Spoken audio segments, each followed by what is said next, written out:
আসসালামু আলাইকুম ছাত্রছাত্রীরা। এখন আমরা দেখব যে একটি ত্রিভুজের মধ্যে কিভাবে একটি অন্তর্বৃত্ত আঁকা যায়। তার জন্য একটি ত্রিভুজ নিব। ত্রিভুজটা আমরা যদি সমবাহু ত্রিভুজ নেই তাহলে সুবিধা হবে, কিন্তু সমস্যা নেই, যে কোনো ধরনের ত্রিভুজ নিলে আঁকা যাবে। সো অন্তর্বৃত্ত আঁকার জন্য আমাদের প্রথম কাজ হলো আমাদের যে কোনো একটা কোণকে সমদ্বিখণ্ডিত করব। আমরা যে কোনো দুটা কোণকে করব। প্রথমে একটা কোণ নিব, সেই কোণকে সমদ্বিখণ্ডিত করার পরে তারপর আরেকটা কোণকে। তো সমদ্বিখণ্ডিত করার জন্য প্রথম আমাদের একটি বৃত্তচাপ আঁকতে হবে। বৃত্তচাপ যে দুইটা পয়েন্টে ছেদ করবে সেই দুইটা পয়েন্টে আমি পেন্সিল কম্পাস বসিয়ে আরও দুটি বৃত্তচাপ আঁকবো। তাহলে আমরা দেখব যে দুটি বৃত্তচাপ একটি পয়েন্টে মিলিত হয়েছে। এবার আমরা সেখানে একটি রেখা আঁকব, তাহলে আমরা আমাদের একটি কোণের সমদ্বিখণ্ডক পেয়ে যাব। অনুরূপভাবে আমরা এবার আরেকটি কোণকে আমরা সমদ্বিখণ্ডিত করব। সেটা ইচ্ছা করলে উপরের কোণকেও করা যাবে, নিচের কোণকেও করা যাবে।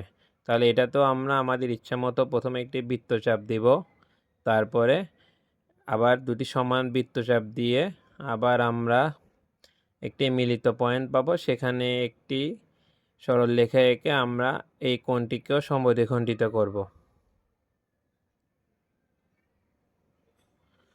তাহলে আমরা মিলিত পয়েন্ট পেয়ে গেছি।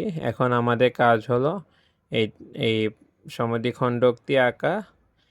আমাদের দেখা যাচ্ছে দুইটা সমদ্বিখণ্ডক একটা পয়েন্টে মিলিত হয়েছে, উপরের একটা পয়েন্টে। দুইটা সমদ্বিখণ্ডকের একটা আমাদের এই মিলিত পয়েন্ট পেয়েছি। এখন সেই উপরে যে আমাদের মিলিত পয়েন্ট আছে, যে এই যে মিলিত পয়েন্টে আমরা প্রথম কম্পাস বসাবো। কম্পাস বসিয়ে নিচে আমরা একটা লম্ব আঁকবো। তো লম্ব আঁকার জন্য কম্পাস ওখানে বসিয়ে নিচে আমাদের বাহুকে ছেদ করে এরকম একটা বৃত্তচাপ আঁকতে হবে, যেটি বাহুকে দুই পাশে ছেদ করে। এবার একই মাপে বা একটু অন্য মাপেও আমরা নিতে পারি। এইবার ওই যে দুইটা ছেদের পয়েন্ট ছিল, এই দুইটা ছেদ পয়েন্টে বসিয়ে আমরা একই মাপে আরও দুটি বৃত্তচাপ আঁকবো। সো দেখা যাবে দুইটা বৃত্তচাপ একটা পয়েন্টে মিলিত হবে। এখন আমরা উপরে যে মিলিত পয়েন্ট আর নিচের যেটা দুটা বৃত্তচাপের পয়েন্ট, এই দুইটা পয়েন্টকে আমরা যোগ করে দিব।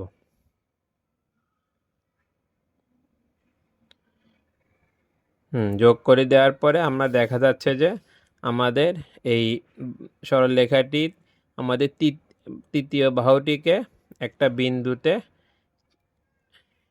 স্পর্শ করে, ছেদ করে। এখন আমরা প্রথম এই ছেদবিন্দু, যেটাতে আমাদের ত্রিভুজের বাহুকে ছেদ করে গিয়েছে, মাঝখানে বসিয়ে ওই পরিমাণে মাপ নিয়ে একটি বৃত্ত আঁকবো। দেখা যাবে বৃত্তটি আমাদের ত্রিভুজের তিনটি বাহুকে স্পর্শ করে যাবে।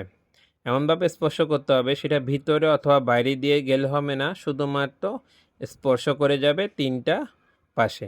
এর মাধ্যমে আমাদের অন্তর্বৃত্ত আঁকা হবে সুন্দর করে। এটা বারবার এই অনুশীলন করতে হবে ভালোভাবে করার জন্য। ধন্যবাদ সবাইকে।